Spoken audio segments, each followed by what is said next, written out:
High court के सख्ती के बाद नगर निगम फिर एक बार रेस हो चुकी है। जी हां, आपको बता दें, रांची नगर निगम जितने भी अतिक्रमण क्षेत्र हैं उन सब पर कार्रवाई कर रही है। हाल ही में डीआईजी ग्राउंड में अतिक्रमण मुक्त कराया गया, कार्रवाई की गई। उसी तर्ज पे आज काके डैम में जितने भी आसपास बसे अतिक्रमण क्षेत्र हैं, सभी को अतिक्रमण मुक्त कराया जा रहा है, क्योंकि हाईकोर्ट ने हाल ही में एक आदेश जारी किया था कि जितने भी रांची के प्रमुख जलाशय हैं, सभी को अतिक्रमण मुक्त बनाना है। उसी तर्ज पे आज कार्रवाई किया गया।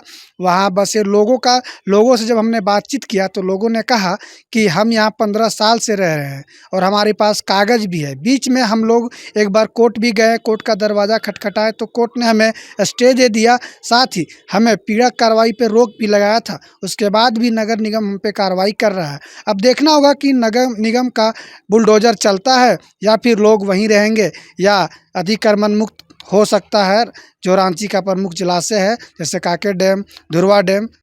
का आदेश को ये लोग जो है नहीं मान रहे हैं और चिन्हित कर दिया गया है, जो है इसको तोड़ दिया जाएगा। हम लोग बेघर हो जाएंगे। सर बताइए, हम लोग रोज कमाकर माने इसको बनाया गया है कैसे करके, उसके बाद भी जैसे ये यहाँ का सीओ जो है नहीं मानता है, चिन्हित करवा दिया गया है। आप लोगों के पास कागज भी है? कागज तो है सर, कोर्ट का देखिए, इसका नंबर भी दिया गया है, वो भी नंबर भी है कोर्ट से, मैंने हाई कोर्ट द्वारा दिया गया है। उसका अवहेलना करते हुए इससे पहले भी तोड़ दिया गया है 1 महीना पहले, फिर जो है अभी मैंने तोड़ने के लिए अथी कर दिया है। कब से आप लोग रह रहे हैं? ये तो 15 साल से ऊपर से रह रहा है जी। पहले भी एक आया था क्या? जी 1 महीना पहले जो है मैंने सीओ के द्वारा तोड़ दिया गया 15 था। साल से रह रहे हैं, उससे पहले नहीं आया था? अभी 1 महीना पहले ही आया। नहीं, इससे पहले एक बार भी तोड़ा गया, उसके बाद जो है हम लोग कोर्ट से अथी कर लिए, उसके बाद भी जो है। आप लोग को स्टे दे हाँ दिया हाँ हाँ तक का जमाबंदी रसीद अप टू डेट है। एक बोनाफाइड कस्टमर जब ज़मीन खरीदने जाता है तो देखता है कि ज़मीन की रजिस्ट्री होगी कि नहीं, उसका मोटेशन होगा कि नहीं, उसकी लीगल ओपिनियन लिया जाता है कि बैंक से लोन होगा कि नहीं।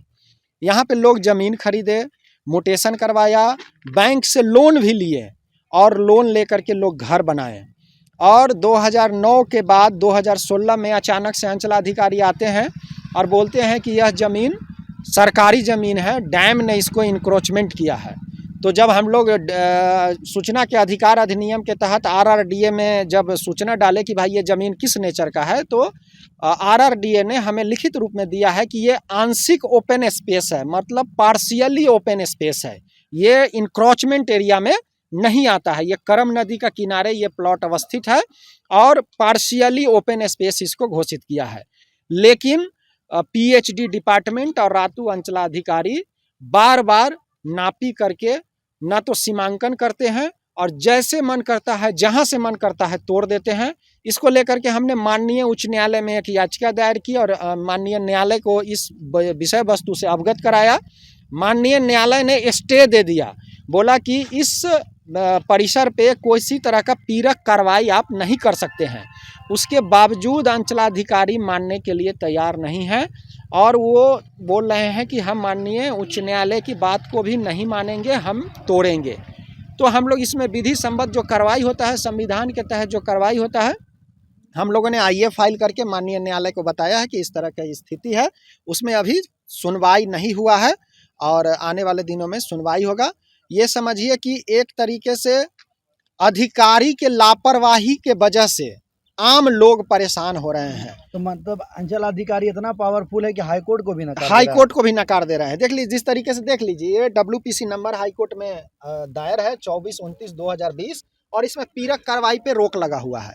लेकिन इस चीज़ को भी अंचलाधिकारी को बताने पर वो मानने से इनकार कर रहे हैं और वो कह रहे हैं कि हम तोड़ेंगे। दूसरी चीज़ है कि जैसे ही ये सारी बातों को लेकर के अन्य लोगों ने भी हाईकोर्ट का दरवाज़ा खटखटाया है और यहाँ पर करीब 5 के संख्या में जनहित याचिका माननीय न्यायालय में दायर किया हुआ है। तो जो अंचलाधिकारी के लापरवाही के वजह से अगर ये अतिक्रमण हो गया था या इंक्रोचमेंट एरिया में ये ज़मीन था, तो फिर इसकी मोटेशन क्यों हुई, इसकी रजिस्ट्री क्यों हुई। जिस तरीके से माननीय न्यायालय ने रिम्स में बुलडोज़र चलाया और दोषी अधिकारियों के ऊपर कार्रवाई करने के लिए दोषी अधिकारी के वेतन से मुआवजा देने का जो फरमान जारी किया है, उसी तरीके का यहाँ पर भी सेम मामला है। मतलब कि अधिकारियों की लापरवाही का खामियाजा आम जनता भुगत रही है। एक तरफ घर टूट जाएगा, दूसरे तरफ बैंक को EMI हर महीने देना पड़ेगा। ये दोहरी मार फिर से रांची में दोहराया जा रहा है, जिस तरीके से रिम्स में हुआ था।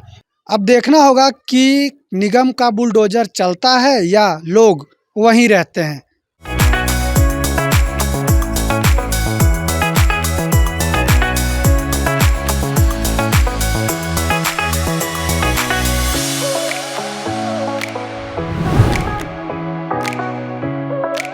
खबर का मतलब बवाल न्यूज। हमारे चैनल को सब्सक्राइब जरूर करें।